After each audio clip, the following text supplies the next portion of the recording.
155 लाख करोड़ रुपए का कर्जा हो चुका है भारत देश में। कब जागेंगे हमारे देश के जो नौजवान हैं, कब जागेंगे देश के जो युवा पीढ़ी है, कब जागेंगे वो लोग जो एक्टिविस्ट हैं, कब जागेंगे वो लोग जो लोग प्रयास करते हैं, कब जागेंगे वो लोग जो लोग बोलते हैं। साथियों, 155 लाख करोड़ का कर्जा हो जाना एक देश के ऊपर, ये बहुत बड़ी विडंबना है, ये बहुत बड़ी एक प्रकार से आम जनता के ऊपर कर्जा है। आज कोई व्यक्ति कह दे कि उसके ऊपर कर्जा नहीं है तो मैं उसको बता दूं कि उसके ऊपर भी लाखों रुपए का कर्जा हो चुका है, क्योंकि केंद्र सरकार ने जो कर्जा लिया है 155 लाख करोड़ रुपए का हो चुका है। और ये केंद्र सरकार के जो मंत्री हैं ये अपने जेब से नहीं देते, ये जो नेता हैं ये अपने जेब से नहीं देते, ये जो सरकार चलाने वाले जो लोग हैं ये लोग अपने जेब से नहीं देते, आम जनता से ही वसूला जाता है। कैसे वसूला जाता है? इनकम टैक्स के रूप में वसूला जाता है, कॉर्पोरेट टैक्स के रूप में वसूला जाता है, SGST के रूप में वसूला जाता है, CGST के रूप में वसूला जाता है, IGST के रूप में वसूला जाता है, वैट के रूप में वसूला जाता है, एक्साइज ड्यूटी के रूप में वसूला जाता है। बहुत सारे टैक्सेस लगा लगा करके ऐसी वसूली की जाती है ताकि केंद्र सरकार को आय हो, केंद्र सरकार वो रकम को वसूली करके ब्याज पटा पाए, केंद्र सरकार वो रकम को वसूली करके उस कर्जे का इंटरेस्ट रेट पटा पाए और उसका जो प्रिंसिपल अमाउंट है वो प्रिंसिपल अमाउंट पटा पाए।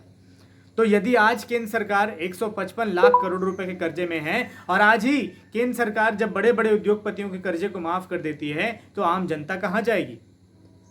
आम जनता से क्या पूछा जाता है? क्या आम जनता से भी पूछा जाता है कि केंद्र सरकार जब ऐसे लोगों का कर्जा माफ कर रही है तो क्या आम जनता से एक भी बार पूछा जाता है कि किसका कर्जा माफ होना चाहिए, किसका नहीं होना चाहिए?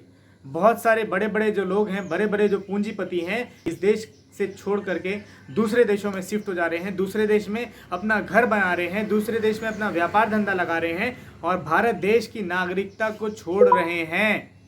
ये सच्चाई है, ये सच्चाई है भारत देश की कि पिछले 11 सालों में 2011 से लेके अब तक 16 लाख लोगों ने भारत देश को छोड़ करके, भारत देश की नागरिकता त्याग करके दूसरे देशों में चले गए।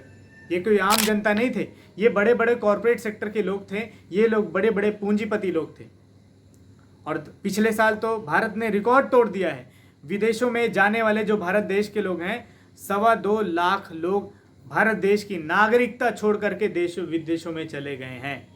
साथियों, एक होता है देश से बाहर जाना कमाने के लिए और एक होता है बसने के लिए देश से बाहर चले जाना। तो यदि कोई कमाने के लिए बाहर चले जाता है तो वो अपने देश की नागरिकता नहीं छोड़ता है, लेकिन हमारे देश की अगर नागरिकता कोई छोड़ रहे हैं तो ऐसे बहुत सारे पूंजीपति लोग हैं जो लोग नागरिकता छोड़ रहे हैं। उन 2.25 लाख लोगों में से बहुत सारे अरबपति लोग हैं, बहुत सारे करोड़पति लोग हैं जिन लोगों ने भारत देश से ही पैसा कमाना सीखा, भारत देश से ही पैसा कमाया और अरबों रुपए कमा करके दूसरे देशों में चले गए। तो क्या होगी भारत देश की स्थिति? क्या राजनेता इस स्थिति को संभाल पाएंगे?